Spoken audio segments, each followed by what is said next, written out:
Hello students, 365 days current affairs में आप सभी का स्वागत है।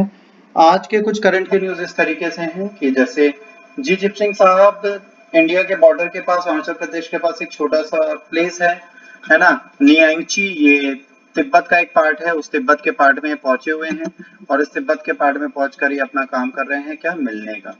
अब ये क्या कर रहे हैं, ये एक स्ट्रेटेजिक लोकेशन है, इसको वो दलाई लामा जहां पर भी मूव करते हैं, दलाई लामा का जहां रिलेशन अच्छा होता है इंडिया की साइड से, उसके अपोजिट हमेशा चाइना कुछ ना कुछ करता है। तो चाइना अरुणाचल प्रदेश के आसपास एक्टिविटीज करने की कोशिश कर रहा है। प्रेसिडेंट साहब यहाँ गए, इन्होंने अपनी स्पीच दी, यहाँ पर रुके, इनके डेवलपमेंट की बात की। तो ये क्लियरली दिखा रहा है कि तिब्बत और दलाई लामा का डर आज भी इनके ऊपर है, जो अभी भी हावी है, इसको अभी ये खत्म नहीं कर पाए। इस फोबिया से इनको बचने की जरूरत है।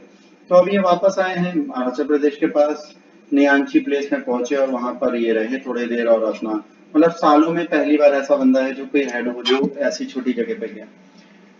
पाकिस्तान में बस ब्लास्ट में बहुत सारी चाइनीज की डेथ हो चुकी थी, तो उसके बाद भी चाइना ने काम नहीं बंद किया, पाकिस्तान को कुछ नहीं का रीजन है China. China Pakistan economic corridor जो है ये बहुत इंपॉर्टेंस रखता है इनके लिए, तो इस चीज को ये किसी भी कीमत पे छोड़ नहीं सकते। दूसरा, शहादत मान लेंगे कि शहीद हो गए। आज इन्होंने अपने वर्कर्स को खुद कह दिया कि आप AK-47 लेके काम करिए, आपको कोई टेंशन नहीं लेने की जरूरत नहीं। हम पाकिस्तानी आर्मी पर इतना ट्रस्ट नहीं करते जितना आप पर करते हैं। देखिए, डेप ट्रैप में ऑलरेडी पाकिस्तान फंसता जा रहा है, आने वाले टाइम में इनकी बात सुनेगा ही सुनेगा, बाउंड रहेगा ही रहेगा इनके पीछे बाउंड होने के लिए। तो ऐसा नहीं है कि इसको कोई लॉस होगा। चाइना तो आने वाले टाइम पे सेपेक भी इनसे ले लेगा लीज पर 99 सालों के लिए। इसके बाद चाइना में 1000 साल में बहुत हैवी फ्लड आई, 1000 साल के बाद इतनी हैवी फ्लड है। और इस फ्लड में क्या हुआ है, बहुत बुरी हालत है। क्लाइमेट चेंज और रैपिड अर्बनाइजेशन ये एक बहुत बड़ा रीजन है जिससे वहाँ की बारिश की हालत बिगड़ी है, वहाँ का वेदर बहुत अजीब है। अब इस इशू का ट्रीटमेंट क्या है, इस इशू को कैसे टैकल किया जाता है, इसके बारे में तो अब एनवायरमेंटलिस्ट को मिलकर सोचना है, क्योंकि क्लाइमेट चेंज के रिजल्ट दिख रहे हैं। आपसे कहा कि नहीं, फिलीपींस में भी बाढ़ आई हुई है, इंडिया में भी बाढ़ आती है, चाइना में भी बाढ़ आ रही है, USA की बात करें, कनाडा की बात करें, तो हर जगह कोई ना कोई सिचुएशन बिगड़ती जा रही है। तो इन लोगों को सोचना पड़ेगा कि अब हम क्या सिचुएशन उठा सकते हैं। प्रॉपर्टी का लॉस हो रहा है हर साल, ऐसी ऐसी चाइना में हर साल बाढ़ आती है, बट जिस जगह आ जाइए इतनी हैवी बारिश कभी नहीं हुई। 566 567 mm की बारिश हो जाना बहुत बड़ी चीज होती है।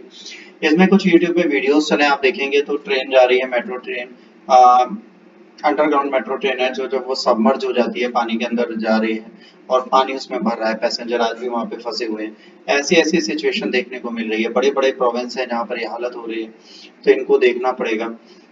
अंडर पास में ट्रेनें फंसी हुई हैं, तो ये सारी चीजें बहुत बड़ा टैकल है। इसके बाद इंडियन नेशनल, देखिए अफगानिस्तान में तालिबान पाकिस्तान का बहुत बड़ा हितैषी है, तो पाकिस्तान के कहने पर आज थ्रेटनिंग हो गई है लाइफ किसकी, इंडियंस की। जितने वहां पे इंडियंस रहते हैं उनकी किडनैपिंग हो रही है, उनकी लाइफ बिगड़ रही है, तो उनके ऊपर एक सीरियस थ्रेट आ गया है। अब इंडिया को सोचना पड़ेगा इन सबको कितनी जल्दी वापस निकाल पाए और कैसे पॉसिबल है कि इनको ले जाएं।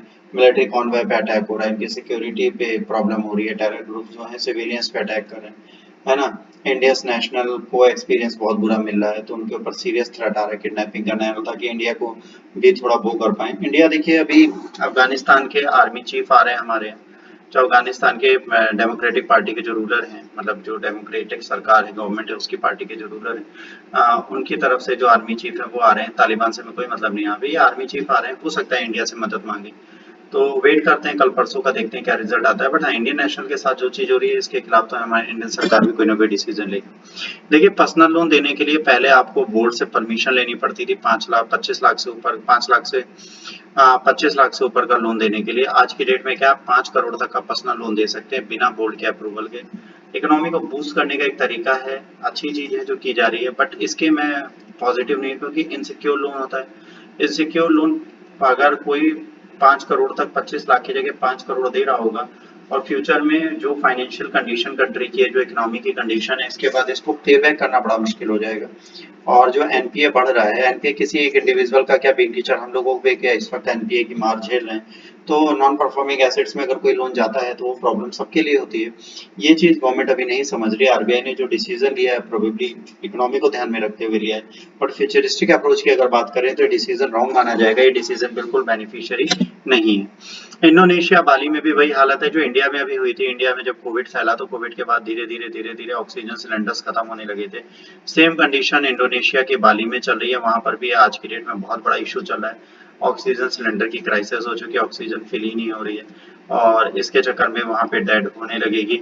ये जो है डेल्टा कोविड वेरिएंट है जो वहाँ पे भी फैला हुआ है। क्रिटिकल कंडीशन इंडिया में भी हुई थी, वही चीज अब इंडोनेशिया में हो रही है। तो एक टैकल करने की बात है। देखिए कोविड को आप लोग मजाक में अभी भी नहीं ले सकते। कोविड अभी भी पूरी दुनिया में हैविली फैल रहा है और ये इंडिया में वापस आ सकता है न्यू वेरिएंट के साथ। तो ये चीज हम इग्नोर नहीं कर सकते। ऑस्ट्रेलिया में भी लॉकडाउन लगाया गया था कोविड के चक्कर में। उसके लिए प्रोटेस्ट के लिए बहुत सारे लोग आ गए क्योंकि गवर्नमेंट बहुत ज्यादा रेगुलेशन लगा रही है, बहुत ज्यादा कंट्रोलिंग कर रही है ना।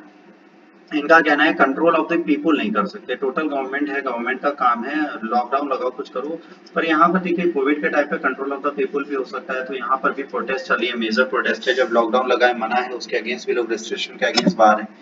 प्रॉब्लम है रशिया ने भी कहा है ह्यूमैनिटेरियन ग्राउंड पे सीरिया पे वो मदद देगी। 160 टन का ह्यूमैनिटेरियन एड वो भेजेगी। सीरिया के साथ बहुत बुरी हालत है, बहुत बुरी हालत में है इस टाइम पे वो। डेमेकस के साथ इनके पहले से रिलेशंस हैं।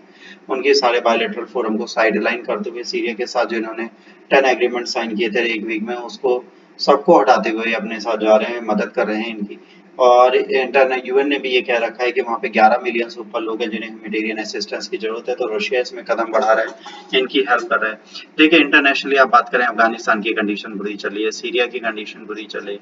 इंटरनेशनली मैक्सिमम कंट्रीज इस टाइम पे बहुत बुरे दौर से गुजर रही हैं, भले वो एनवायरनमेंट से रिलेटेड हो, भले वो ह्यूमन मिस्टेक से रिलेटेड हो, भले वो कोविड हो। तो इस टाइम पे पूरी दुनिया जूझ रही है और इस चीज को इग्नोर करते हुए आप सत्ता के लालच में ये सारी चीजें करते हैं तो कहीं ना कहीं निगेटिव। हाँ, मीराबाई चानू मैम हैं जिन्होंने सिल्वर मेडल वेट लिफ्टिंग में ले लिया है। ओलंपिक में हमारा अकाउंट खुल चुका है, ओपन कर चुके हैं हम अपना अकाउंट। होपफुली इस बार हम बहुत सारे मेडल्स लेके आएंगे। एक बहुत बड़ी चीज होगी अगर हमें मेडल्स मिलते हैं। स्पोर्ट्स में हम जितना इम्प्रूवमेंट करेंगे वो हमारे काम का है। तो बहुत लकी चीज है। इनके इयर रिंग एक कान में है जो वेट लिफ्टर के टाइप का है, जो 3 रिंग है ओलंपिक के उससे रिलेटेड बना हुआ है। तो ये इनको लकी चार्म देता है। 49 केजी की कैटेगरी में इन्होंने सिल्वर मेडल विन किया है, गोल्ड मेडल से चूक गई। वियतनाम में भी लॉकडाउन लगा हुआ है, में 15 दिन का लॉकडाउन है। देखिए कोविड की कंडीशन हर जगह बिगड़ती जा रही है, इसमें इम्प्रूव होने के कोई भी चांसेस नहीं मिले। तो प्लीज कोविड से प्रोटेक्टेड रहिए, घर पे रहिए, स्टे ब्लेस्ड, स्टे हेल्दी वाला एटीट्यूड रखिए। घर पे रहना जरूरी है लोगों का। यूजलेस फालतू घूमने की कोई जरूरत नहीं है। हमें अपने आप को सिक्योर रखना है और सिक्योर रखना ही बहुत जरूरी है। तो ये चीज आपको यहाँ समझनी है। स्पेस एक्स को $178 मिलियन का कॉन्ट्रैक्ट मिला है जुपिटर के यूरोपा में जाने के लिए। तो ये बहुत बड़ी चीज है, इन्वेस्टिगेशन है जुपिटर के मून के लिए। तो देखिए स्पेस एक्स आप सबको पता है कौन है, ठीक है। एसएस की कंपनी को ये चीज नासा की तरफ से मिलना एक बहुत बड़ी चीज है। तो वहां पे देखिए इंडिया में क्या, इंडिया में इसरो जो है वो प्राइवेट वर्क नहीं करती क्योंकि गवर्नमेंट बॉडीज है। बट नासा जो है वो अदर जो स्पेस एजेंसी के लिए काम कर रहे हैं, जैसे स्पेस एक्स प्राइवेटली काम कर रहा है, अभी ब्लू ओरिजन भी काम करेगा फ्यूचर में। तो ये सारी चीजें एकदम क्लियर करती है कि स्पेस में जाने के लिए हम दूसरे की हेल्प ले सकते हैं। और यकीन मानिए जितनी मेहनत स्पेस एक्स ने की है इस चीज तक आने के लिए, उतनी शायद ही कोई इस दुनिया में कर सकता है। एलॉन मस्क ने जितने रिस्क उठाए हैं, जितने लॉसेस उठाए हैं, उनसे बड़ा बंदा मैंने नहीं देखा। फ्यूचरिस्टिक आइडियोलॉजी में अगर बात करें तो वो मॉडर्न एज का एक ऐसा थिंकर है जिसकी आइडियोलॉजी को कोई ब्रेक नहीं कर सकता। इंडिया, जैसे आपको मैंने बोला वैक्सीन डिप्लोमेसी चला रहा था। आज की डेट में जो कंडीशन है बाली की और बांग्लादेश की, मेरे हिसाब से ऑक्सीजन डिप्लोमेसी भी अब वर्क करेगी।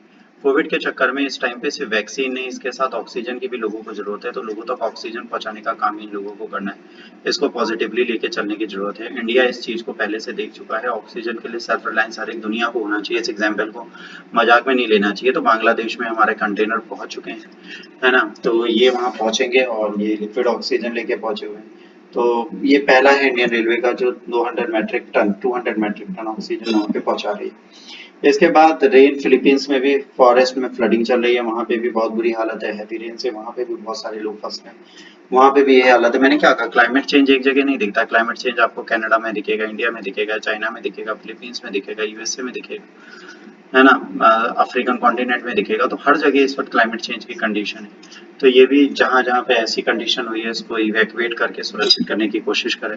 आज के लिए इतना ही। लेक्चर अच्छा लगा तो लाइक शेयर सब्सक्राइब करिए। कोई भी इशू आप डिसलाइक करिए। अगर आप कुछ भी पूछना चाहते हैं मुझे इंस्टाग्राम पे फॉलो करके आप पूछ सकते हैं। तब तक के लिए God bless you all, take care, जय हिंद, वंदे मातरम।